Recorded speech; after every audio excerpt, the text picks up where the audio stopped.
પોરબંદરના મુખ્ય સ્મશાન ભૂમિ સામે ઇન્દ્રેશ્વર મંદિર પાછળ વોકવેની કામગીરી દરમિયાન છેલ્લા ઘણા સમયથી અસ્થિ વિસર્જન અને પિંડદાન વગેરે માટે ભારે મુશ્કેલી પડી રહી છે. ટ્રેટાપોલ વચ્ચેથી ફૂલ પધરાવા જતાં સતત દરિયામાં ખાબકવાની ભીતિ રહે છે. તેમ છતાં હજુ સુધી તંત્ર દ્વારા આ અંગે કોન્ટ્રાક્ટરને કોઈ યોગ્ય વ્યવસ્થા કરવા સૂચના આપી નથી. બીજી તરફ વિકાસની વાતો કરતા ભાજપના આગેવાનો અને લોકોની સમસ્યા માટે સતત જાગૃત હોવાનો દાવો કરતા કોંગ્રેસના આગેવાનો પણ લોકોને સ્પર્શતા આ મુદ્દે મૌન સેવી રહ્યા છે, જેને લઈને અનેક ચર્ચાઓ જાગી છે અને કોઈનો ભોગ લેવાયા બાદ જ યોગ્ય કામગીરી થશે કે કેમ તેવા પણ સવાલો ઊભા થાય છે. પોરબંદરના મુખ્ય સ્મશાન ભૂમિ સામે ઇન્દ્રેશ્વર મંદિર પાસેના દરિયાકાંઠે વોકવે અને પ્રોટેક્શન વોલની કામગીરી ધમધમી રહી છે, જેના માટે મોટી સંખ્યામાં અહીં ટ્રેટાપોલ મૂકવામાં આવ્યા છે. વર્ષોથી અંતિમ સંસ્કાર બાદ અસ્થિ વિસર્જન કરવા માટે મૃતકના પરિવારજનો અહીંના દરિયાકાંઠે આવે છે, પરંતુ વોકવેની કામગીરીના કારણે રસ્તો અતિ બિસ્માર છે.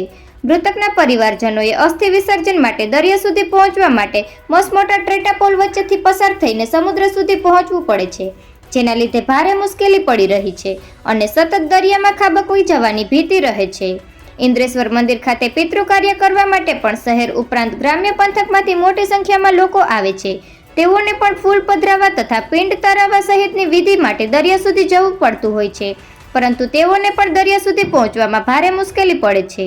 પિતૃ કાર્ય માટે લોકોને ખુલ્લા પગે જવાનું હોય છે, તેથી દરિયા સુધી પહોંચવા જતાં પથ્થરો પગમાં લાગે છે અને પડી જવાનો ભય રહે છે. આથી અસ્થિ વિસર્જન માટે યોગ્ય વ્યવસ્થા કરવામાં આવે તથા દરિયા સુધી પહોંચવાના માર્ગ પર લોખંડની રેલિંગ મૂકવામાં આવે તેવી અગાઉ પણ અનેક રજૂઆત કરાઈ છે. તેમ છતાં યોગ્ય કાર્યવાહી થઈ નથી. ત્યારે જે વિભાગની આ કામગીરીમાં મોનિટરિંગની જવાબદારી છે તે વિભાગના અધિકારીઓ પણ આખે ભ્રષ્ટાચારના ચશ્મા પહેરી લીધા હોય તેમ લોકોની આ મુશ્કેલી દેખાતી નથી.